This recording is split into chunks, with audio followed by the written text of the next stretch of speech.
Hello, everyone, and welcome back to True Crime. This is my third case, and I've decided to do Natalee Holloway because it has been requested. And some of you have requested some cases that I've looked into and couldn't find enough information on. So if you did request something and you know that there's not a lot of info, or if I just don't do it, please feel free to send me what information you have, and I'd love to investigate it and do an episode on it. But today we're going to do a really well-known case. Natalee Holloway is all over, and there's lots and lots of information. And sometimes there's too much information. I actually had to trim some fat and leave out some details because man, this case gets really sticky. There's a lot to unpack. So some of the information that I've left out, I have made some notes in the description box where you can check out some links and get some further details. So let's go ahead and jump in. All right, as you know, I like to give some information about the victim because I think so many people tend to focus on the perpetrator. But let's talk about Natalee. Natalee Ann Holloway was born to David and Beth Holloway. She had just graduated high school in Alabama. Now, she was initially born in Mississippi. Her parents had divorced when she was 7 years old, and that was in 1993. So her mother was a single mother to her and to her brother Matt as well. So her mother remarried in 2000 to a man named George Twitty, and George went by the nickname Jug, and that's what he was commonly known by. But when Natalee was in high school, she went to Mountain Brook High School. So she quickly gathered a group of friends when she moved in middle school, I believe in 8th grade. And she was really involved in a lot of things in school. She was a go-getter. Not only did she volunteer, but she had a part-time job as well. So the volunteering that she did was for a peer group called the Natural Helpers, and she was a counselor. She was part of the National Honor Society. She was a straight-A student, a star student, if you will. And she had also recently graduated and had a full scholarship to go to the University of Alabama and their pre-med program. So Natalee had lots of friends, and they all had nicknames for each other. Natalee's nickname was Hootie. Her friends say that she was sweet and really funny, but she was also very opinionated and sassy, as many teen girls that age can be. She was obsessed with The Wizard of Oz, and she had lots of memorabilia hung in her bedroom. She had a dog named Macy, and Macy she treated like a little doll, painted her toenails, and would use highlighters to color streaks in the dog's hair and little girly things like that. Now, Natalee was known to be an excellent dancer. She was on the school dance team year after year through high school. She had excellent grades, as we mentioned, and her friends were often jealous that when it was time for midterms or end-of-the-year exams, Natalee often got to skip those tests because she had such a high GPA. And one of her favorite subjects was topography. She really enjoyed studying mountain ranges on maps, and I find that very interesting. That's something I would have never been into at that age. And I think that just shows that Natalee was very well-rounded and had interest in many topics. For her 16th birthday, she got a little white Volvo when she got her driver's license. And she was very protective over it. She wouldn't let her friends drive it. In fact, it was a big deal for her to let her friends even move the car when it was parked from one area of the parking lot to the other. She made a big deal of that. So I mentioned that Natalee volunteered, and she also had a part-time job. So her part-time job was at an organic food store, and it was owned by the mother of her friend Mally. And at this store, There were several autistic adults employed by Mally's mother, and Natalee was said to be their favorite coworker. She would take them for outings and just had a sensitivity and patience that is hard to come by sometimes at that age, but that was needed for that environment. And it may have come from her mother, who was a teacher for special needs children. So she just had a sensitivity about her and a way about her that many people just describe as just being a sweetheart, pretty much. So Natalee didn't have a boyfriend, but there was one boy that she was hardcore crushing on, and she was really super shy around him, and her friends would kind of make fun of her for that. So they say she was kind of innocently waiting on this perfect Southern gentleman type to come along, and that's why she just wasn't interested in dating anyone until she found that Southern gentleman. So her friends say she had big, girly, bubbly handwriting that was really messy. She liked to sunbathe on the deck at her parents' lake house. She and her friends would go tubing or wakeboarding until their whole bodies were sore and they'd pass out at night. They didn't get to travel much. That was the extent of their lives because they were 18 years old and had been in school. So when the trip to Aruba came up as a senior trip, they were super excited. This was so out of the norm for them and something very much to look forward to. And they were going to be on their own in a land where they had no parents and were 18 and feeling that first taste of freedom. They painted t-shirts that said Aruba on them. They all got together as a group and did that. So Aruba was going to be such a big deal. And let me tell you a little bit about Aruba. So it's 18 miles off the coast of Venezuela. It's in the Caribbean Ocean. It's known for its white sand beaches and just this clear blue water. It's known to be very Americanized. The streets are very clean, and there's McDonald's and Taco Bell and Hooters and things like that. 72% of the visitors that come there are American tourists, and tourism is by far the hugest industry there. So American culture is kind of embodied there, and American tourism is their bread and butter. So you'll often find when you go to Aruba that you're welcomed and made to participate at a lot of the local venues because it's just very much a place where American tourists can join in and feel at home and still get a bit of a different culture. Like you feel like you are on vacation, but you're not too much out of pocket. So this may be what made Aruba a good choice for these 18-year-old teenagers that had just experienced graduation, and the legal drinking age in Aruba was 18. So this group of kids that were going, even though it was not an official trip sponsored by the school, there were still chaperones going. Now, there were 124 students and there were 7 chaperones, so a little fewer than 18 students per chaperone. But the chaperones were not expected to watch over the children every day and night like they're a bunch of 5th graders. The chaperones were kind of there to check in every day, make sure the head count's there, make sure everyone's good, and if there was anything really important or someone needed something, that there would be a chaperone there.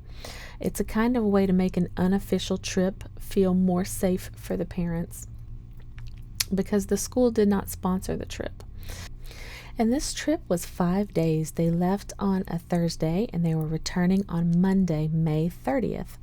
So right before June, right before the summer, and everyone was excited to kick their summer off right there at the end of May by going on this fun trip.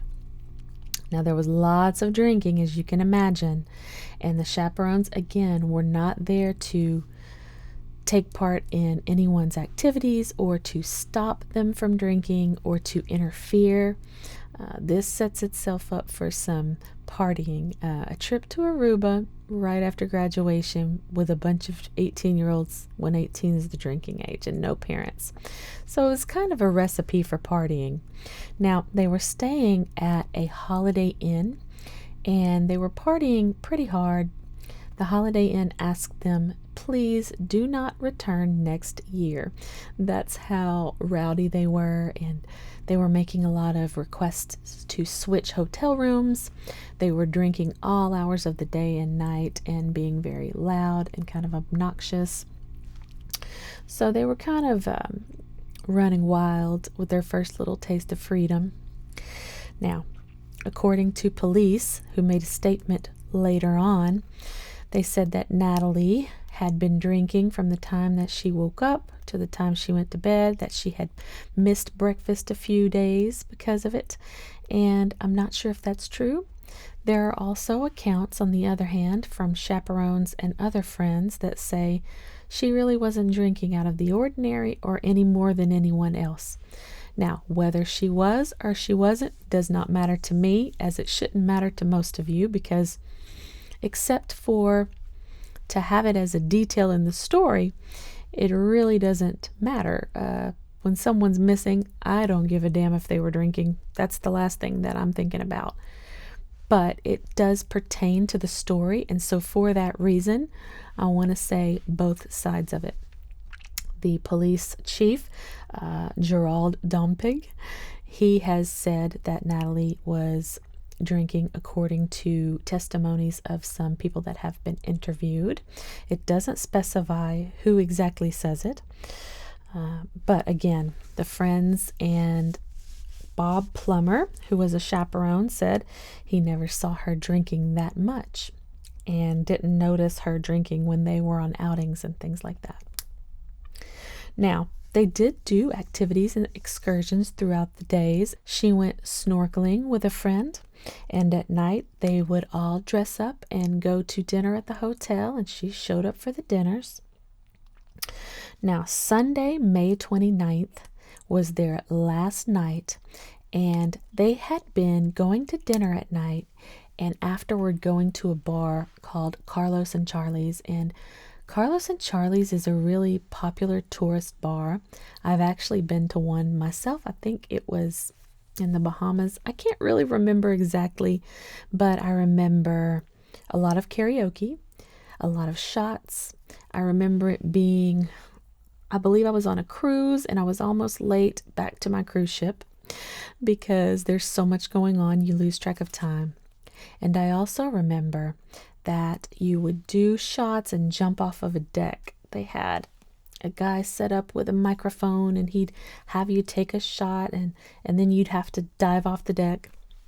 So there was a lot going on, a lot of activity there, and that was a fun place for them to all meet up and have lots of fun after dinner every night. So this was their last night, and they wanted to go ahead and end off their trip with this last trip to Carlos and Charlie's. Well, earlier that day, Natalee and a group of friends were at the casino and had run into a group of guys there. And one of the guys there was Joran Vandersloot. He was a 17-year-old Dutch guy. They had met while playing in the casino. And at some point through their visit in the casino, they agreed to part ways. And according to Joran, he said goodbye to Natalee, and she asked him to meet her at Carlos and Charlie's that night, and that he declined, that he wasn't going to go, and then later changed his mind and decided to meet her. But before I get into that, I want to talk a little bit about this character, this Joran Vandersloot. What a name, right? Here's the thing. You're going to hear so much about this guy, and if you were alive in 2005, as most of us were, then you've heard this name over and over and over, because this guy is such a character and he's really colorful and says a lot of crazy things. So I want to tell you just a little bit about him before we get into the actual story. He's a 17-year-old Dutch teenager one of three sons, to Paulos, who's an attorney, and Anita, who's an art teacher. He was a star athlete in soccer and tennis, and he was an honor student in high school. He planned to attend St. Leo University in Tampa, Florida, although those plans did change. His mother said that he has always had a tendency to tell lies and to sneak out at night to casinos. So that's just a tiny synopsis about him. It doesn't encapsulate everything about him, but we're going to talk so much about him that I figured I'd just give you just a little bit of his background. So according to Joran, he had told Natalee he wouldn't be able to meet her, but then later that night decided to sneak out and meet her at Carlos and Charlie's. Now, he was with two friends that's named Deepak and Satish Kalpo, and you'll hear their names too, but it's two brothers, and they had a silver Nissan. They'd come pick him up, and they'd often be known for meeting women on the island. In fact, several people have given testimony that these three would kind of cruise around and try to find American tourists, or really any tourists, and try to hook up with girls, which doesn't sound too uncommon for that age group. They were just a little bit slimier about it. They would get hotel rooms and, they'd go into detail about their sexual escapades. But mainly, they were scouting for chicks. That's what they were doing. So he showed up with his two friends, and Natalee's group was there. Almost half of the group that she came to Aruba with was at Carlos and Charlie's, if not more than that, but that's what they've accounted for. So according to Jessica, I don't have Jessica's last name, but she was one of the students that was on the trip that night. Here's a quote from her. She said, "He was so cute. There was a lot of talk about who was going to hook up with him." So they had already noticed him at the casino, this Joran, and then they see him at Carlos and Charlie's, and there's a little chatter about him, especially after there's been some drinking. Now, when I look at this guy, this guy is not attractive to me, but teenage girls have some questionable ideas about what's attractive. I know that from being a teenager before and from having one. So, since they were catching a flight home the next morning, most classmates left around 1 or 2, and I believe the bar closed at 2, although I'm not able to find that data. I don't know what time they closed back in 2005. I would assume that it would be 2, since a lot of the students left between 1 and 2. But they also had to catch a flight the next day, and so they may have collectively agreed to leave at that time and back to the hotel to get in bed. And most of the students had packed all of their luggage and had their passports and everything waiting. That way they didn't have to deal with it when they woke up the next morning. So at 1:30 a.m., Natalee decides to leave the Carlos and Charlie's, and between 20 and 40 of her classmates see her leaving with the Kalpo brothers and Joran Vandersloot. And that's the last time they see Natalee that evening. Fast forward to the next morning. At between 10 and 11 a.m., everyone's up, and it's a buzz and busy, and people are getting their teeth brushed, and they're getting their luggage together, and everyone's going to meet down in the lobby of the Holiday Inn. So they're taking roll call and getting on the bus, and everyone's there but Natalee. And they took note in her room that her luggage was packed and ready, her passport was there. Her roommates were freaking out and kind of calling around asking, had she passed out somewhere? Was she asleep in someone else's room? Did she drink too much and maybe go to a different room? And so they're laughing and kind of joking, especially when they're on the bus and they're taking roll. You know how kids are. It's kind of like, ooh, she's going to get in trouble. or they don't want to miss her flight. Everyone's kind of giggling about it at first. And when they get a hold of the roommates and realize that she's not in her room, that's when it kind of sinks in, I think, that, oh my God, where is she? So it quickly turns to fright and almost a mass hysteria. People are freaking out. So her friends start to frantically text her. And, in the midst of all of this, they've got to get to the airport because they're about to leave. Jody Bierman contacts Beth Twitty, who is Natalee's mother, and lets Beth know that Natalee did not make it. And there's a quote from Beth from Vanity Fair article, and it says, "I immediately knew that Natalee had been abducted because she had never been late a day in her life." So, immediately, Beth went into action. She called 911 and she told the operator that she was driving 110 miles, that her daughter had been abducted, and that she was going to continue to drive 110 miles until she was able to get on a plane and fly to Aruba. And luckily, George Twitty was able to secure a private jet through some work colleagues and what they call a family friend, a close family friend. And he and two of his longtime friends and Beth jumped on this private jet, and they were off to Aruba by 5 p.m. that day.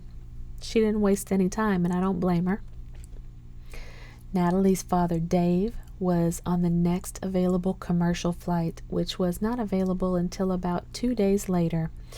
And once he got there, he went straight to the police station, and according to him, he spoke with Dennis Jacobs, who was the lead detective on Natalee's case. The first sentence that was out of Jacobs' mouth was, "How much money you got?" And Dave said that he didn't know how to take it, really. He didn't know what context he meant it in, like, how much money do you got? You're going to have to bribe someone? Or how much money do you got to get this out there in the media? Or, there are so many different contexts that can be taken in. But at any rate, it kind of rubbed him the wrong way a little bit, and it kind of set the tone for how the investigation would go as far as he was concerned. Now, Beth immediately springs into action. Once she's on the island, she is asking hotel employees, casino employees, anyone that she can. Remember, all of the students have returned home, so she has to ask the people that are actually there on the island. Now, Jug had a nephew who had also been on the trip, and Jug remembered playing at the casino with Yoren. And he had played poker with Yoren the day before and remembered his name, at least his first name. So Beth now had his first name. And she also learned that those 20 to 40 students had seen Natalee leave with this same gentleman. So she is able to get an address for Yoren from talking to hotel staff. In particular, I believe it was the manager of the Holiday Inn, who quickly let her know that Yoren was known for picking up American tourists. And so she goes to the police station and gets 2 officers in uniform to escort her to Yoren's home. Now, here in the States, that just doesn't happen that way. Police kind of do business on their own, but this sounded a little strange to me, but I can see being a desperate mother and just saying, we're going there. Do you want to go with us or not? Because we're going whether or not you do. I'm not sure if that's what she said, but she manages to get the police there, and they begin to question him. Well, they notice while they're questioning Yoren that his father, Paulos, is hovering over and attempting to answer a lot of the questions for him. I should probably note that Paulos, he was an attorney in Aruba, but he was known to be very politically connected, and he was in training to become a judge. And I've seen some accounts where they say that he was not that connected, but more often than not, it is kind of assumed and kind of hinted at that he had some strong political connections in Aruba. So when the police go to question Joran, the first thing he says is that he has not seen Natalee, has not met her. He doesn't know who they're talking about. He has no idea. When shown her picture, he has no idea who they're referring to. And the police start to put pressure on him, saying that they've seen him, there's eyewitness accounts, and there's also video. They kind of strongly hint that they've already been seen together and that he may as well go ahead and fess up. And when they put that pressure on him, he does change his story for the first of several story changes. This guy changes his story more than anyone I've ever heard of in a true crime case. So he does go ahead and admit that he met Natalee at a casino.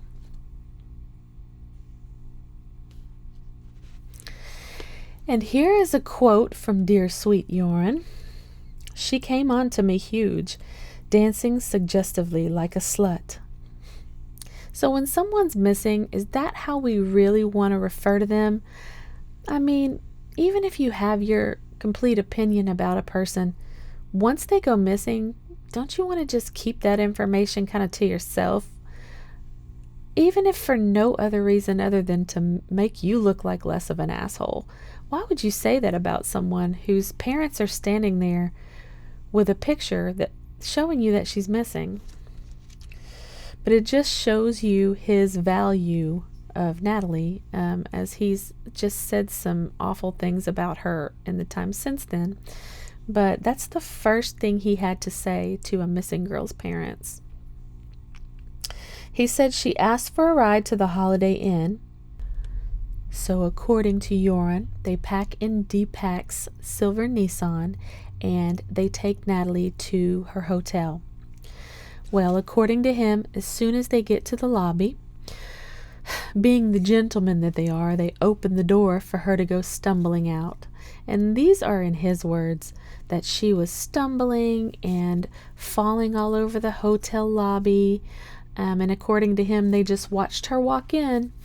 And he says that she was stopped and helped by someone that was a dark colored man with a black t-shirt on and carrying a radio similar to kind of what a security guard would carry. And he said that since she was just falling all over the lobby, that was the last time he saw her being helped away by a security guard, and that they drove away and left. Well, sounds like a good story, but when the police looked at the footage from the hotel lobby, Natalee was nowhere to be found on the footage. They even checked the time slots before and after Joran had described it, just in case they missed anything. And Natalee had not been dropped off anywhere near that time period. Now, a large manhunt starts, and it's one of the biggest ever, especially for Aruba, which is such a small island. And if you remember the press coverage in 2005, it was enormous. So they had helicopters and jets flying over. They had Aruban banks raising money. They raised $20,000 for the search efforts. And such a widespread search definitely got the attention over in the United States. Condoleezza Rice actually stood up and made a statement. And the Aruban government actually gave their government workers a day off to help with the search efforts. They searched bodies of water. They flew over and searched embankments anywhere they thought that she could be, or maybe an article of clothing. Any little trace of her that they could find, they were going to look for it. Now, in spite of never seeing Natalee on the footage in the hotel lobby, according to Joran Vandersloot's testimony, the police still arrested 2 former security guards at a nearby hotel who fit Vandersloot's account. Now, these two security guards worked at a hotel across the street from Natalee's hotel and had been known for picking up women, especially American tourists. Now, in Aruba, you can be arrested on suspicion. You do not have to have any evidence when you're first arrested. Now, you can only be held for so long. And so after 8 days in custody, these two security guards were released. So 10 days after Natalee goes missing, on June 9th, Joran and the Kalpoe brothers are arrested. Now, the police refused to say on what grounds, but again, they were considered prime suspects, and they don't have to have any evidence. They just have to have suspicion. So, the police let the public know that they have been monitoring the email and using phone taps on Joran and the Kalpoe brothers ever since Natalee had gone missing. Now, the Kalpoe brothers were released less than a month later on the 4th of July, and the judge had ruled that there was not enough evidence to hold them, although he decided to hold Joran Vandersloot for an additional 60 days. Now, he did let Joran out of jail after those 60 days for the exact same reason, not enough evidence to hold him. The day after the Kalpoe brothers are released, Beth Twitty, or Beth Holloway, goes on TV and she makes a statement that she's very upset that the brothers are released, and she's worried that they have the freedom now to go to another country or to flee. And she kind of insinuates during her speech that the brothers had something to do with it, and kind of talking a little smack. Well, the Aruban government does not like this because they say that everyone is innocent until proven guilty, which is true. And so they kind of are upset with Beth for insinuating that they let someone go when no one's been charged with any crimes yet. There's no body. There's really no evidence. So a couple days later, Beth goes on TV again and makes a reluctant apology. Now, she doesn't sound like she really wants to apologize, but she does, and I can put a link to that below if I can find it. It may not be that hard for you to find. I have listened to it on audio, but I've not actually watched the tape of it. So if I'm not able to find it, it's basically just she's reluctantly saying, I apologize if I this, that. And we all know that's not an apology. If you say, I apologize if I hurt you, that's not really apologizing. But I think we can all understand the position that she was in and how frightened and hurt and all of the mix of emotions that she's going through trying to look for her daughter. 2 weeks after Natalee's disappearance, Steve Gregory Crows, who is a friend of Joran's and he is a party boat DJ, is arrested on suspicion, as well as Joran's father. He is also arrested at the same time. So they're also released. You're going to see this over and over with this case because I think that the Aruban government was trying so hard under the pressure from the parents and the pressure from the American media to get someone arrested and get something done in this case. So they're scrambling around trying to make things happen. And as a result, they're having to arrest someone and then set them free, and then arrest someone and then set them free, due to their policy on being able to arrest under suspicion. During the time when these arrests are happening, Joran is cooking up a different story. Remember, at first, he didn't know who Natalee was, never seen her a day in his life. And then he has met her, but he dropped her off at her hotel lobby, stumbling. And he's changed his story yet again. Now, according to Joran, he went to the beach with Natalee. She wanted to see the sharks. Now, we're talking about 2 a.m. It's pitch black. but apparently Natalee begs him to go to the beach so she can look for sharks. According to Joran, the Kalpos dropped them off at the beach.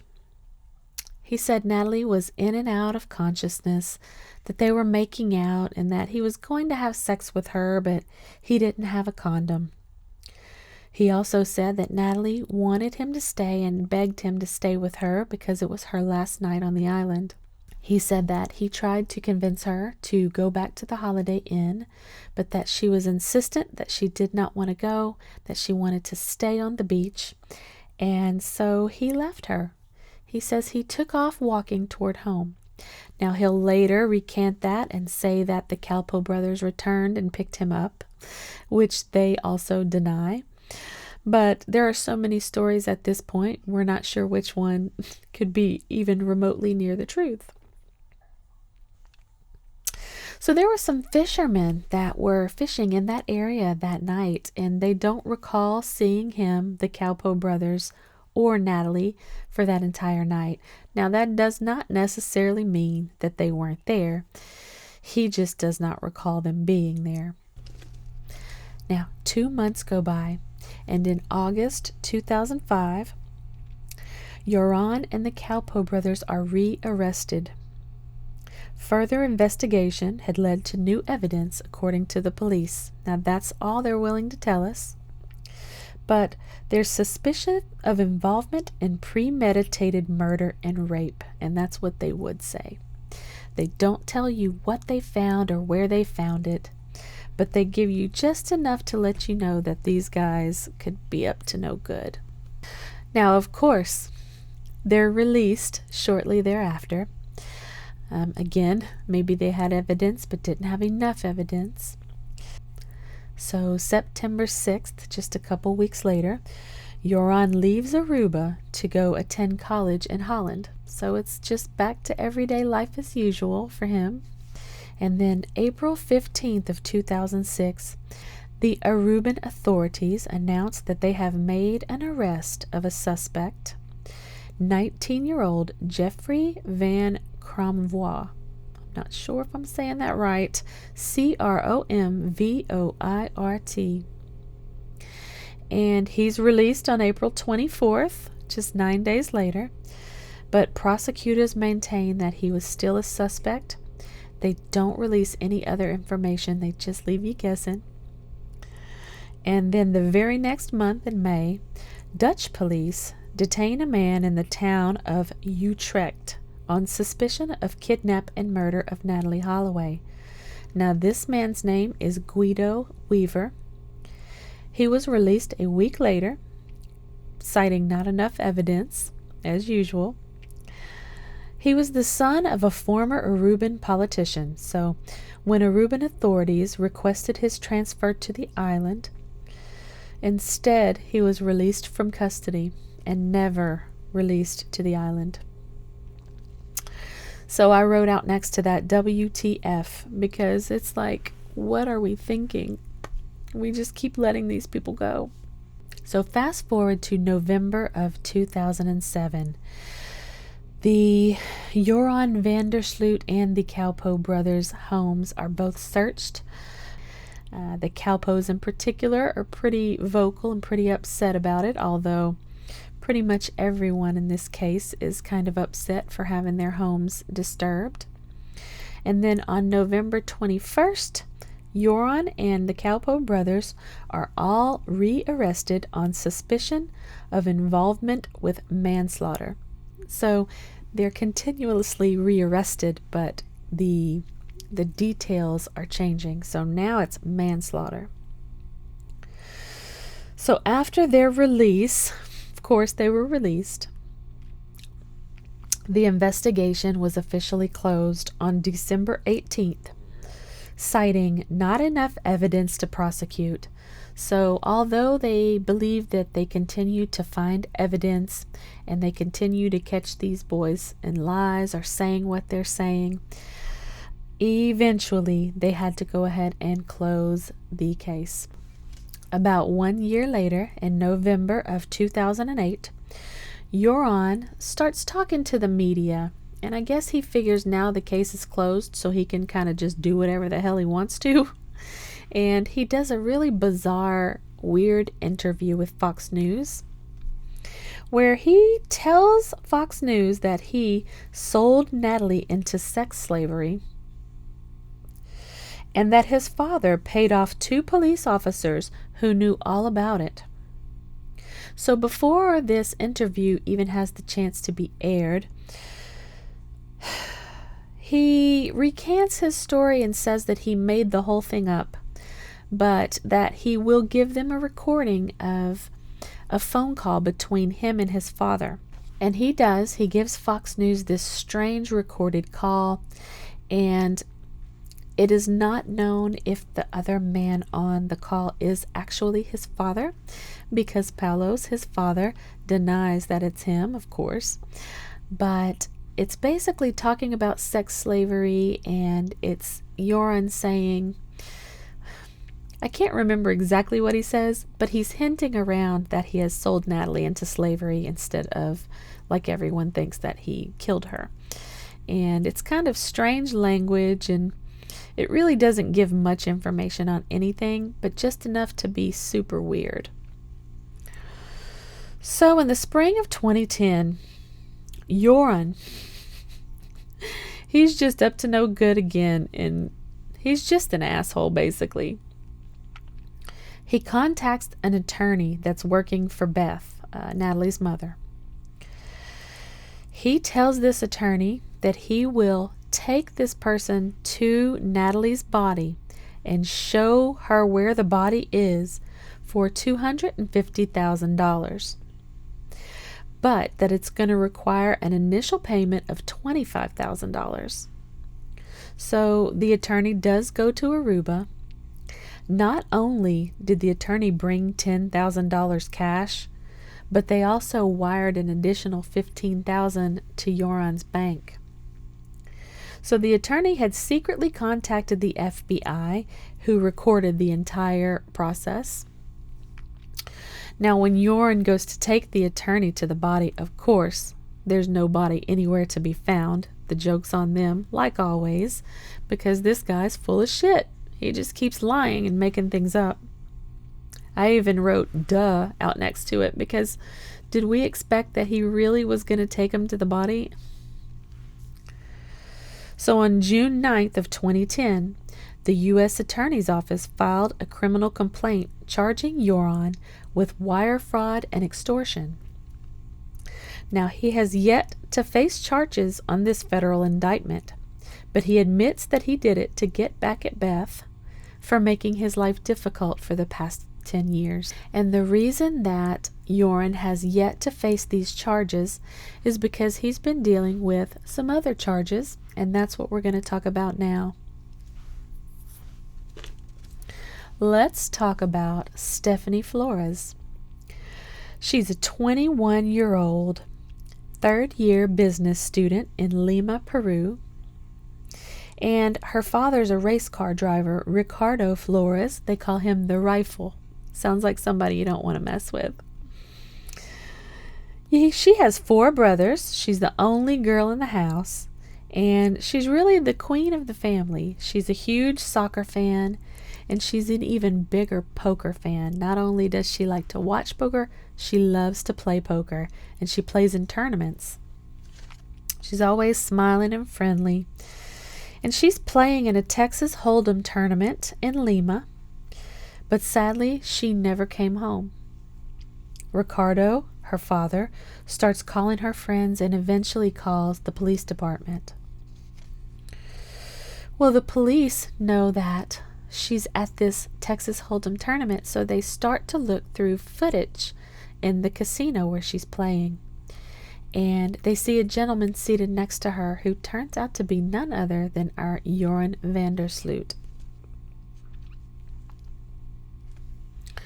So the police have given this name to Ricardo and his wife, and they enter it into Google, and what do they pull up but this horrifying information about Natalee Holloway. So immediately her mother begins to scream in panic. So when the police go to look for Joran, he has fled the scene. He had been in a hotel room with Stephanie, and the hotel room was under his name. Now, he stole Stephanie's vehicle, a Jeep Cherokee, and he took off running. Before he left, he told the hotel staff not to disturb his girl, and he took all of his things and took off. Somewhere along the way, he ditched the Jeep. He crossed over into Chile and took a taxi, and someone spotted him in the taxi and made a phone call to police. There was a 4-day manhunt before they finally caught up with him, in which he said that someone had attacked them in their hotel room. That was his story. You know, he's full of stories. 3 days after Joran left, Stephanie's bloodied body was found in her hotel room. Of course, an armed intruder did not come into their room. But Joran would stick with this story until the police pressured him, and then he finally admitted it. He said the two were playing online poker on his computer in his hotel room when an instant message popped up from an unknown person threatening him for his involvement in the Natalee Holloway case. He says that this caused Stephanie to freak out and that she attacked him, striking him in the head. He went into a pretty detailed account about the struggles and how he eventually did kill her in the hotel room. And I don't want to go into the bloody details of that here, but it's pretty easy to find online. I just want to say that he's so full of shit that you don't know what the real account is, but what we do know is that he killed this girl. So, Joran receives a 28-year sentence for murder, and Peru has agreed to extradite him here after his 28 years are served. And Natalee's father believes that since he has this bargaining chip of potentially knowing where Natalee is, that he will never release that information until it is helpful for him. Natalee's father believes he's holding on to that info until he's released and extradited to the U.S., and that maybe he can get some kind of bargain or deal on these other charges of extortion and wire fraud. So in Lima, Peru, where Joran is currently stationed, he is allowed to have conjugal visits. And he did have a conjugal visit with a woman he met who was visiting a relative in prison in 2014. So he has since married this woman. Yeah. And in September of 2014, she gave birth to a child by Joran. And so that is the last we've heard of Joran for a while. Of course, I don't want to hear anything from him. He's disgusting to me, and he's really a sack of shit. And I really, I hate to keep saying it over and over, but I don't know how someone like that can change their story so often and still nothing has happened to him as a result. I mean, and now he goes and kills another person, and and I guess I should end it by saying it still remains unsolved. We still haven't found Natalee's remains, or, you know, God forbid if she is alive somewhere, we don't know where that is. And her father has gone to some extents, and there have been some televised attempts to look for her body, and there have been new leads and new information, but in the interest of saving time, I didn't want to put all of those new leads on this because it's so convoluted as it is, and there's so much information as it is, that it would just have confused you like it confused me.